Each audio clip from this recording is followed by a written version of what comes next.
فرصتی دوباره برای زندگی. در تصادفی 3 نفر میمیرن.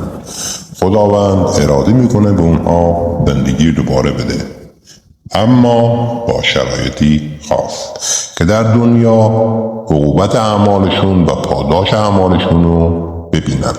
پس مقدر میشه روح اول که بهترین نتیجه اعمال داشته در خانواده ثروتمند دوباره زندگی جدیدش رو در اوج رفاه و ثروت شروع کنه، و روح دوم که نتیجه اعمال پایینتری داشته در یک خانواده معمولی در مرکز شهر زندگی جدیدش رو شروع کنه، و روح سوم که نتیجه اعمال خوبی نداشته و رد درگاه الهی شده در یک خانواده فقیر در محله زاغنشین شهر متولد خواهد شد.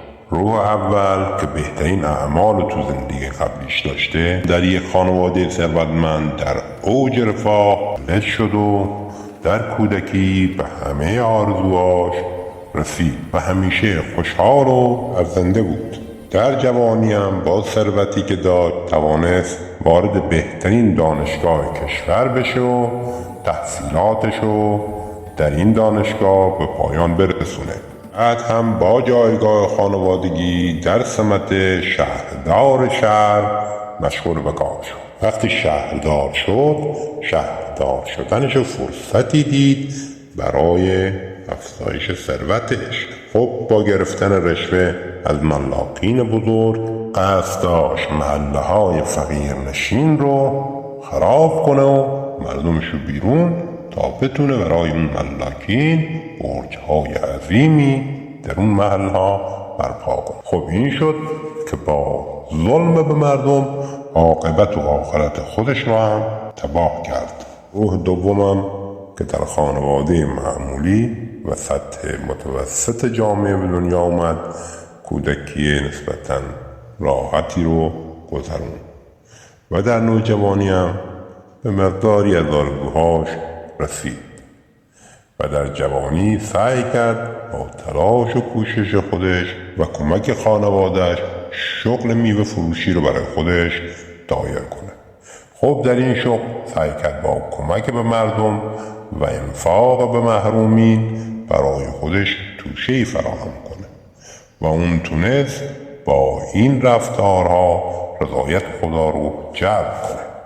و روح سوم که محکوم شده بود به تولد و زندگی در خانواده فقیر در محله زاغنشین شهر، در کودکی با سختی و مشقت در محله کثیف زندگی میکرد.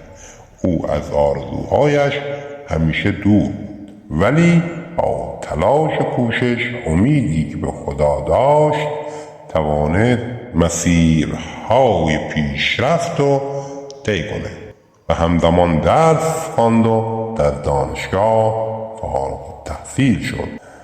او با فارغ التحصیلی در دانشگاه قدم بزرگی در موقعیت کاری خود برداشت و به سمت مدیریت کارخانه رسید، ولی او خدا را فراموش نکرد و همواره به فکر کارگران و محرومین جامعه بود. او از ثروتی خدا بهش داده بود برای رسیدگی به یتیمان و فقرا استفاده کرد و به این شکل تونست رضایت خدا رو فراهم کنه. آگاه سیلی ویرانگر تمام زندگی مردم را در هم پیچید. در این سیل عده زیادی از مردم جان خود را از دست دادند که آن 3 نفر نیز جز آن مردم بودند. با مرگ آنها بار دیگر وقت محاسبه الهی گردید.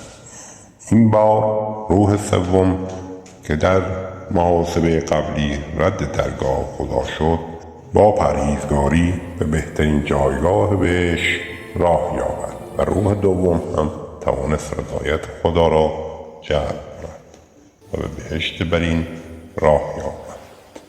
اما روح اول که در اوج ثروت زندگی کرده بود با آلوده شدن به ثروت آخرت خود را تباه و به جهنم رفت. پس انتخاب راه است که ما را یا به بهشت یا به جهنم رهنمون میکنن.